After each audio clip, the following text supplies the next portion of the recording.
bonsoir et bienvenue dans ce journal du jeudi 2 décembre.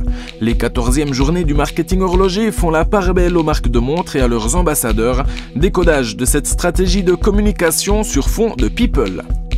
Les ouvertures nocturnes des magasins avant les fêtes provoquent souvent d'âpres négociations. Cette année, pourtant, elles se sont bien passées. Explication. Le Téléthon démarre demain dans toute la Suisse. La fondation qui se bat contre les maladies génétiques rares espère récolter plus de 3 millions de francs cette année. L'ABC de la Chaux-de-Fonds accueille jusqu'au 5 décembre une exposition en oscillation libre, découverte de l'œuvre du chaux-de-fonnier Dayan Gacon en fin de journal. Sébastien Loeb, qui sont vos fans? Marvin et Sébastien Loeb, Tag Heuer et Leonardo DiCaprio, les marques horlogères de l'arc jurassien optent pour des ambassadeurs de choix. Cette stratégie de communication est le thème des 14e journées internationales du marketing horloger qui se tiennent hier et aujourd'hui à la Chaux-de-Fonds. Quand vous travaillez avec des célébrités, la célébrité vous permet à une marque d'accéder beaucoup plus rapidement à un certain cible de clients que peut-être vous ne connaissez pas trop bien. Cet ambassadeur, bien sûr, il est très souvent rémunéré, n'est-ce pas? Par contre, de l'autre côté, pour des marques de haut standing, n'est-ce pas, de la haute horlogerie, on utilise plutôt des ambassadeurs clients et celui-là, il parle de vous, n'est-ce pas? Il devient votre porte-parole sans pour autant être rémunéré. L'ambassadeur célébrité, c'est le filon de la marque des breleux, Richard Mille. Nous avons déjà un Felipe Massa, qui est le seul pilote de Formule 1 qui court avec une montre. Et puis notre ami Rafael Nadal, qui a gagné cette année 3 tournois du Grand Chelem, et pour la première fois avec une montre au poignet. La marque Parmigiani de Fleurier a, elle, opté pour des ambassadeurs clients non rémunérés. Ce sont des gens proches de la marque, on a des gens comme Syl.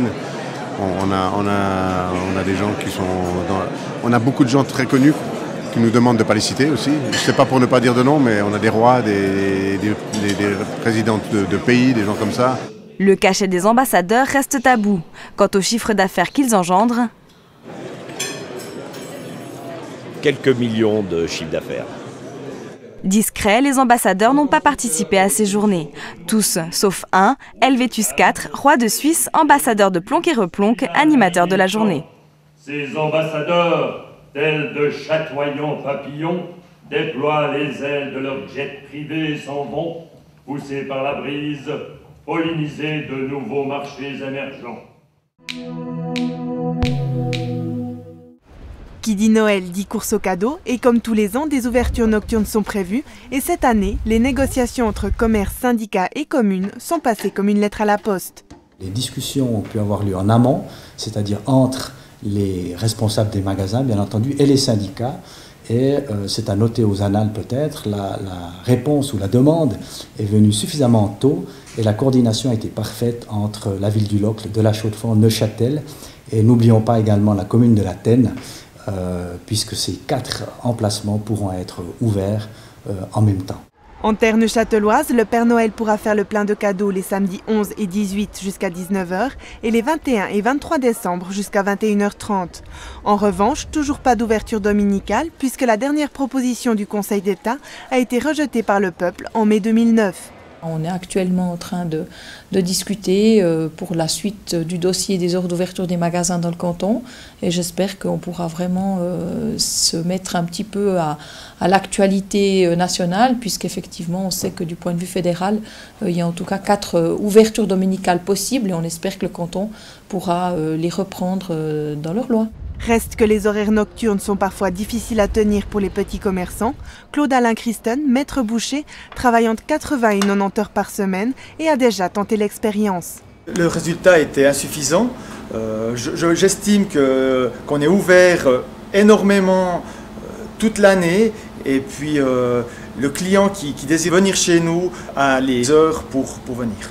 Les magasins de Lès-Montin ouvriront eux du lundi 20 au jeudi 23 jusqu'à 21h et du côté de Port-Entruy, les nocturnes auront lieu les 22 et 23 décembre.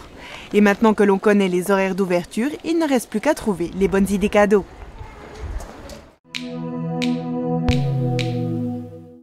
Sylvie Perrin-Jacquet, Laurent Favre et Raphaël Comte vont se représenter aux élections fédérales d'octobre 2011.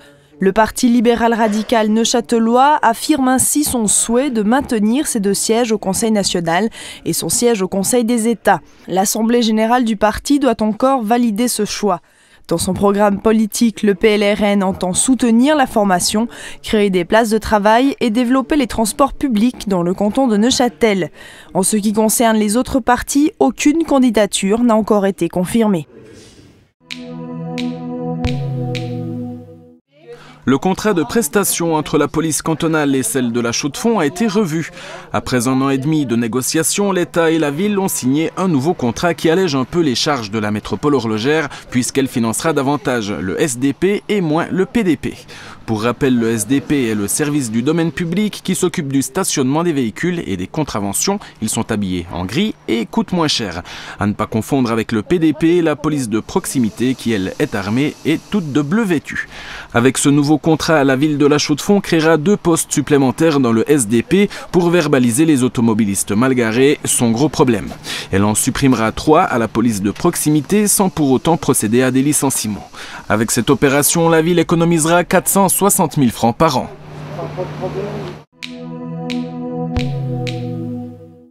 Le Conseil d'État veut rendre plus difficile l'accès aux études à plein temps, comme l'école de commerce ou le lycée. Ce changement doit permettre de diminuer les effectifs dans ces filières au profit de formations duales, moitié théorique, moitié pratique. On a beaucoup de redoublements aujourd'hui dans les filières à plein temps, donc des taux d'environ 30%. Si je prends l'école de commerce, 30% la première année, environ 30% la deuxième année. Donc ce sont des dizaines, voire des centaines d'élèves qui ne terminent pas leur cursus. Et je crois qu'aujourd'hui, il faut beaucoup mieux orienter nos jeunes. Il faut le faire à partir, nous avons mis en place l'éducation au choix à partir de la 8e année. Et c'est simplement les aider, parce que ce n'est pas facile à cet âge, de les aider à trouver leur voie professionnelle. Les conditions d'accès annoncées aujourd'hui sont assouplies par rapport à celles annoncées au mois de juin et qui avaient provoqué de nombreuses réactions des parents. Le conseiller d'État annonce aussi qu'il souhaite créer, en collaboration avec l'économie, 400 nouvelles places d'apprentissage en dual sur 8 ans. Le 23e Téléthon démarre demain dans toute la Suisse. 300 manifestations sont prévues, dont une quarantaine dans le canton. Pompiers, samaritains, protection civile et amis du Téléthon s'engagent depuis 1988 pour se battre contre les maladies génétiques. Ces 4 dernières années, le président du Téléthon, le Neuchâtelois Jacques Rognon, constate un regain d'intérêt pour cette cause. Une belle satisfaction pour lui qui est un des initiateurs de cette opération de solidarité. En 1985, j'ai appris que mes 2 garçons étaient malades, souffraient d'une des maladies myopathies. Et je me suis dit, bon, qu'est-ce qu'on peut faire? Je ne suis pas du métier. Et j'ai consulté des médecins. On m'a dit, faites une fondation de recherche. Et j'ai créé une fondation de recherche sur les maladies musculaires. Et pour financer ça, on a organisé le Téléthon, qui est un produit qui venait d'Amérique. Après 2,6 millions de dons en 2009, la Fondation espère récolter plus de 3 millions de francs cette année. Tout comme en France, le Téléthon s'est associé aux pompiers, présents dans de nombreux villages et bénéficiant d'un capital sympathie auprès de la population. Les gens nous abordent facilement, de manière gentille, et posent les questions, sont tout à fait en adéquation avec nous. Je pense également qu'effectivement les gens sont là pour soutenir ces personnes atteintes de maladies génétiques du fait que malheureusement la recherche en Suisse, les entreprises pharmaceutiques ne peuvent pas ou ne veulent pas développer ou faire de la recherche pour des médicaments du fait qu'il n'y a pas suffisamment de personnes atteintes. Ça leur coûterait beaucoup trop cher justement pour pouvoir faire de la recherche quand on sait le coût que coûte la recherche dans les médicaments. À Cortaillot, vente de peluches, soupe aux pois, vin chaud et tour en camion de pompiers pour les enfants sont prévus devant le magasin Casino. Et pour ceux qui souhaitent se dépenser un peu, un cyclothon est organisé à Peseux. Le décompte est lancé, plus que 23 jours et c'est Noël. Pour patienter jusqu'aux fêtes, une nouvelle fenêtre du calendrier de l'Avent se dévoile chaque jour. Au Bémont, dans les Franches-Montagnes, la société du village, Bémont Sort, a organisé un calendrier géant. Le but est qu'on trouve 24 personnes qui sont disponibles à nous faire une fenêtre de l'Avent. Chaque fenêtre doit avoir son numéro et une décoration liée à Noël, à l'hiver, tout simplement. Et puis après, les gens qui font la fenêtre offrent un petit verre, un apéro ou une petite collation pour que les gens se retrouvent tous ensemble. On a demandé aussi aux professeurs de faire une fenêtre si c'était possible et tout le monde a joué le jeu. Avec ses activités, Bémontsort essaie de dynamiser le village et ses 330 habitants. C'est une société qu'on a organisée il y a 4 ans maintenant et dans le but de se faire rencontrer les gens, que les gens sortent un petit peu de chez eux et d'organiser un peu des choses pour qu'on se retrouve un peu tous ensemble. La société organise d'autres manifestations comme la fête des foins ou une marche d'automne. Elle s'effraie de se retrouver si jeune, si frondeuse, si courageuse. Le festival littéraire Les Petites Fugues s'est terminé mardi. Durant 15 jours, le public jurassien et français a eu la chance de pouvoir aller à la rencontre d'une vingtaine d'auteurs contemporains. Cette rencontre s'inscrit dans le cadre des Petites Fugues. Les Petites Fugues sont des rencontres littéraires itinérantes, organisées par le Centre régional du livre de Franche-Comté, France voisine bien sûr, mais le CLRF fait un saut par-dessus la frontière et permet à des auteurs de venir en Suisse, et en particulier à Porrentruy, pour des rencontres. À Porrentruy, une poignée de passionnés de littérature a reçu la semaine dernière la visite de l'écrivain Laura Desprin, venue présenter son dernier roman intitulé Fleur d'août. Quelque part, c'est une reconnaissance du livre, parce que ça l'inscrit dans le réel. C'est-à-dire qu'il y a la phase où on l'écrit, bon, il y a la phase où il est publié, où on a l'objet, donc là c'est une première inscription dans le réel, puis ensuite la phase où on échange avec le lecteur. Et ce qui est amusant, c'est qu'il y a des questions donc, qui arrivent et qui, moi, me surprennent, puisque, en fait, je ne me les suis pas posées, et les lecteurs interprètent les choses d'une manière qui n'est pas la mienne. L'important, c'est que les lecteurs goûtent le livre. Une soirée riche en mots qui, sauf surprise, devrait être reconduite l'an prochain par la Bibliothèque cantonale jurassienne, dans le cadre des Petites Fugues. La répétition des idées et des situations.